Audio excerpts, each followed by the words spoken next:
O ministro do Supremo Tribunal Federal, Gilmar Mendes, esteve hoje na Associação Comercial do Rio de Janeiro. Quem acompanhou esse encontro foi o repórter Rodrigo Viga, que está conosco lá no Rio. Viga, boa tarde. O que foi discutido tendo a presença aí do ministro do Supremo Tribunal Federal? Bem-vindo. Boa tarde, Piotr. Boa tarde para você, para o nosso ouvinte espectador internauta da Jovem Pan. Ele veio aqui para receber uma homenagem, né?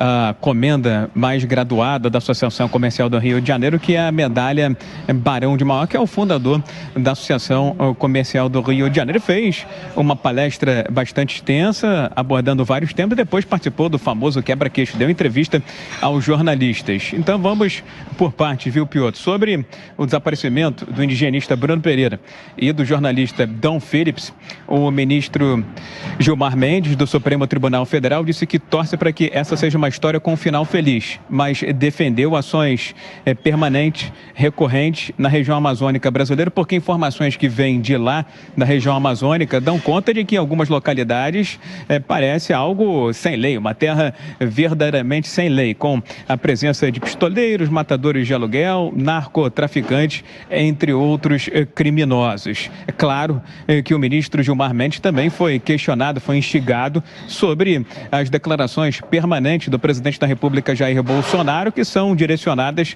a alguns ministros da Corte Suprema, especialmente Alexandre de Moraes, Luiz Roberto Barroso e Luiz Edson Fachin. Diferentemente do que se imagina por parte da população brasileira, o ministro Gilmar Mendes, do Supremo Tribunal Federal, garantiu e afirmou que não existe um clima de guerra entre executivo e judiciário, que não há uma disputa entre esses dois poderes e que essa história de dizer que existe uma guerra entre judiciário e executivo, ele chamou de uma verdadeira lenda urbana. Lembrou que muitos projetos e propostas que são de interesse do governo perpassam muitas das vezes pelo STF e essas medidas acabam sendo aprovadas.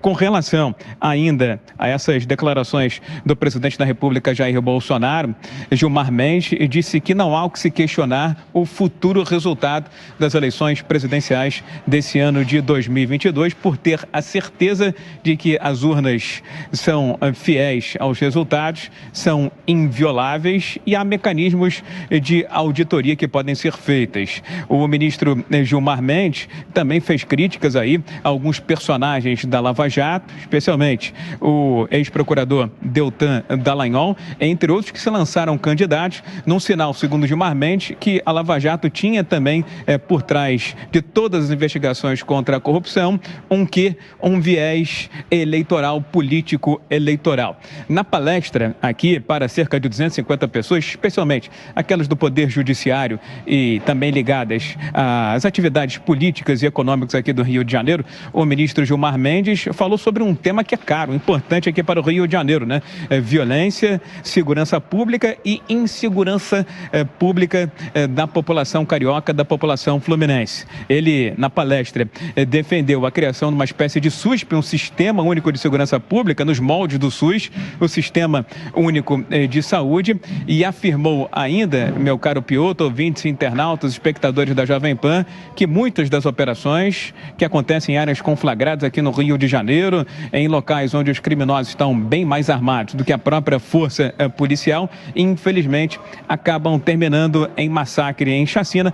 Vamos ouvir o que disse o ministro Gilmar Mendes. Que é uma decisão complexa, como todos sabem, mas que se inspira também em cuidados que se deve ter nessas operações, que acabam resultando, como a gente tem visto, infelizmente, em verdadeiras chacinas, massacres. Eu sou muito cuidadoso, por ter vivido o governo, por ter conhecido a estrutura de governo, de fazer juízos, Marfan está aqui, já conversamos várias vezes sobre isso, de fazer juízos peremptórios sobre essa questão.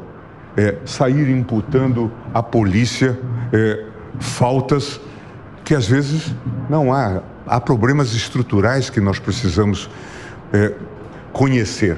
Não é? A vida da polícia é extremamente difícil, enfrentando todo esse quadro desafiador e caótico, em que muitas vezes essas facções estão muito mais armadas do que a própria polícia. Então nós temos que ser muito cautelosos em relação a isso e tentarmos entender todo esse quadro.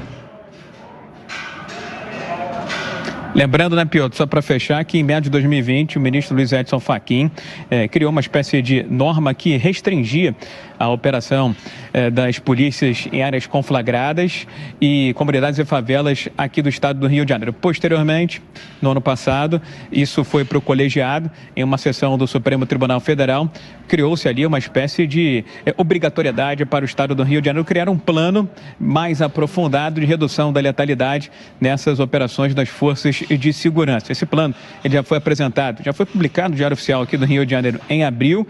Na semana retrasada, o governador Cláudio Castro esteve em Brasília conversando com o ministro Luiz Edson Fachin e prometeu apresentar até a semana que vem um plano realmente mais elaborado, mais detalhado para a chamada redução das mortes, da letalidade em intervenções das forças de segurança em áreas conflagradas aqui do Rio de Janeiro. Segundo o ministro Gilmar Mendes, deveria ser uma espécie de projeto piloto de uma coordenação nacional de enfrentamento ao crime organizado, viu, Piotr?